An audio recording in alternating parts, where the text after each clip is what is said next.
Bienvenue dans cette nouvelle édition du 12-15 au sommaire. Pas encore proclamé, mais déjà contesté.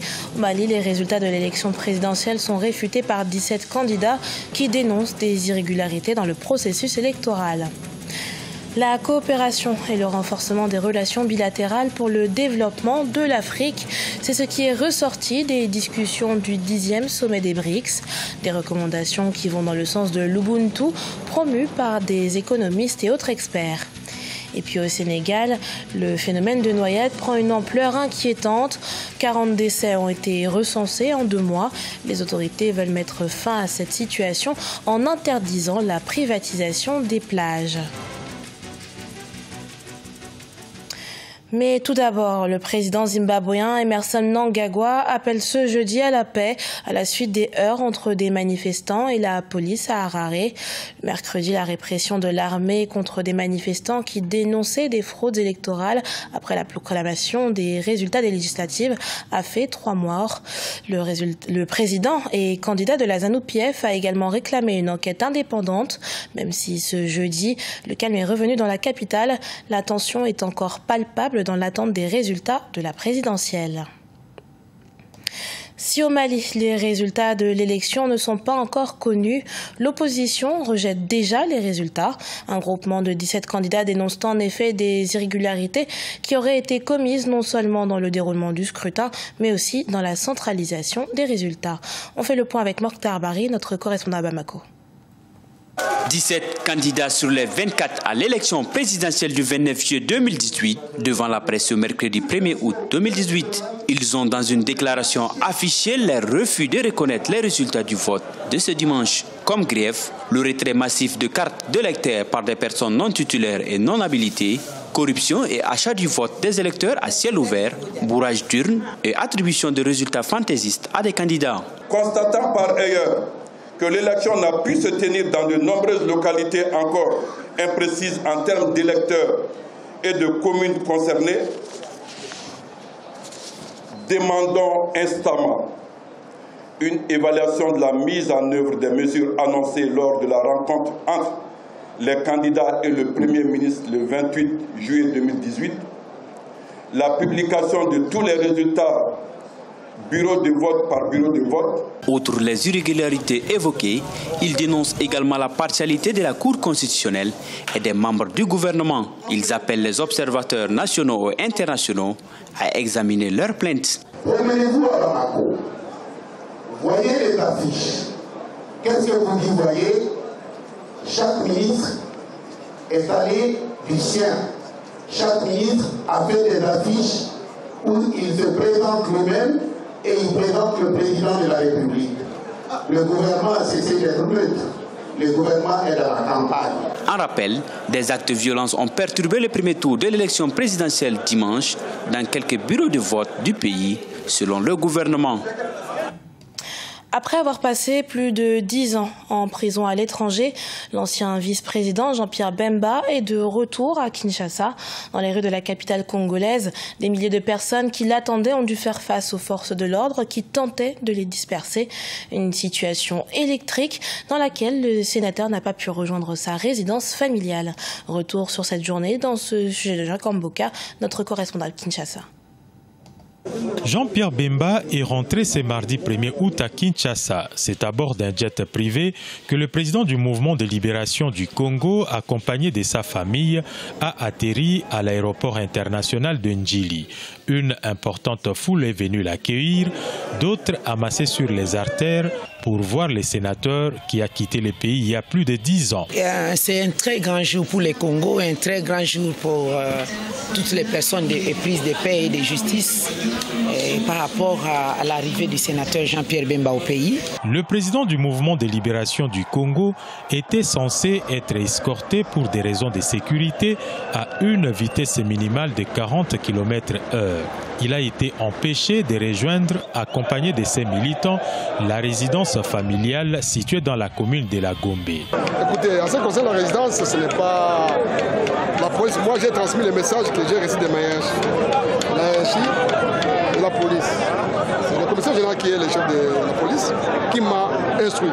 Les sénateurs même ne devaient pas habiter la résidence de pour éviter qu'il y ait des problèmes à proximité de la résidence du chef de l'État. Candidat malheureux face au président Joseph Kabila en 2006, l'ancien vice-président Jean-Pierre Bemba a passé 10 ans à la CPI pour crimes de guerre et crimes contre l'humanité commis par ses soldats en Centrafrique avant d'être acquitté en juin 2018. Désigné candidat par son parti à la présidentielle du 23 décembre, il est compté parmi les favoris de ces scrutins. Si Jean-Pierre Bemba a pu rentrer en République démocratique du Congo, un autre candidat à la présidentielle ambitionne de lui emboîter le pas. Moïse Katumbi a confirmé rentrer ce vendredi 3 août à Lubumbashi, et ce malgré les tentatives de dissuasion du gouvernement. Sa plateforme électorale Ensemble Grand Katanga appelle d'ores et déjà la population à se mobiliser pour accueillir leur ancien gouverneur, alors que la requête d'autorisation d'atterrir à Lubumbashi n'a pas encore trouvé de réponse auprès des autorités. Rappelons que Moïse Katumbi, candidat à la présidentielle de décembre 2019, a jusqu'au 8 août pour déposer sa candidature. Le 10e sommet des BRICS s'est achevé le 27 juillet à Johannesburg, en Afrique du Sud. Un sommet anniversaire où le développement de l'Afrique était au centre des attentions. Renforcement des coopérations bilatérales, gouvernance plus inclusive, des éléments qui vont non sans rappeler chez certains l'Ubuntu, le concept du futur commun que des économistes et experts du continent entendent bien relancer. Les détails avec Sharon Camara. Au sommet des BRICS à Johannesburg, le président chinois Xi Jinping s'est exprimé sur l'importance des relations internationales entre la Chine et l'Afrique, une idée de futur commun pour un meilleur développement baptisée Ubuntu en Afrique australe. L'Ubuntu est un terme qui signifie que l'Afrique atteindra son but, ses objectifs socio-économiques, politiques et culturels, lorsque nous travaillerons tous ensemble. Le futur commun dont parle le président Xi Jinping correspond à la philosophie de l'Ubuntu et aussi à l'effort panafricain que l'Afrique attend depuis de nombreuses années. Alors que l'Ubuntu prône le partage des connaissances en faveur de la croissance, Francis Ondinti estime que l'accent doit être mis sur le savoir-faire technologique. Je pense que les pays africains peuvent s'inspirer de la connaissance chinoise et de la philosophie panafricaine pour réaliser leur Ubuntu et ainsi s'unir du Cap au Caire, de Mogadiscio à l'Afrique de l'Ouest et partout à travers le continent. C'est comme ça que le continent aura la paix et c'est le meilleur modèle de développement et de sécurité. En plus des économistes qui voient dans cette philosophie une solution de développement, la notion de l'Ubuntu, très connue en Afrique australe, a souvent été encouragée par des personnalités du continent comme Desmond Tutu et Nelson Mandela. Dans le reste de l'actualité, le Sénégal connaît actuellement une recrudescence des noyades. Les autorités déplorent à ce jour près de 40 décès depuis le 2 juin dernier. Un phénomène face auquel les autorités se mobilisent pour l'enrayer et envisagent l'interdiction de la privatisation des plages. Reportage d'Eladjine Ndiaye, notre correspondant à Dakar. Depuis le début de l'été, le nombre de noyades est en hausse dans les plages de Dakar. En 2 mois, 40 personnes sont mortes par noyade sur les plages de Dakar. Entre vendredi et dimanche passé, soit en l'espace de 72 heures, 11 jeunes ont perdu la vie par noyade sur le littoral de Guédiawaye. La sécurité et le manque de maîtres nageurs qualifiés dans les plages sont indexés.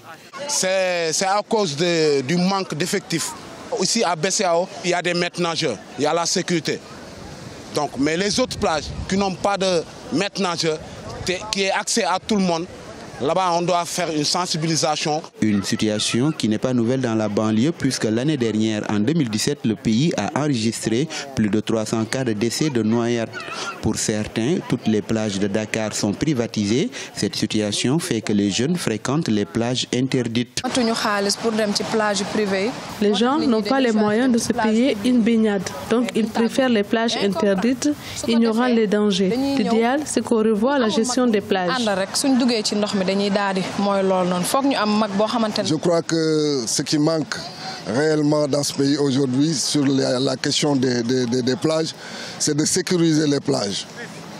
Bon, il est de devoir de l'État du Sénégal de sécuriser les plages en faisant, par exemple, des barrières à 300 à 400 mètres à l'intérieur pour freiner les vagues, ce qui empêcherait et réduirait les noyades. Le ministre de l'Intérieur, Aly Ngouille Ndiaye, a annoncé une possible nationalisation des plages, ceci pour lutter contre la recrudescence des noyades. Ce journal a été préparé par l'ensemble de la rédaction. Merci pour votre fidélité. Dans un instant, une nouvelle édition de l'information sur Africa 24.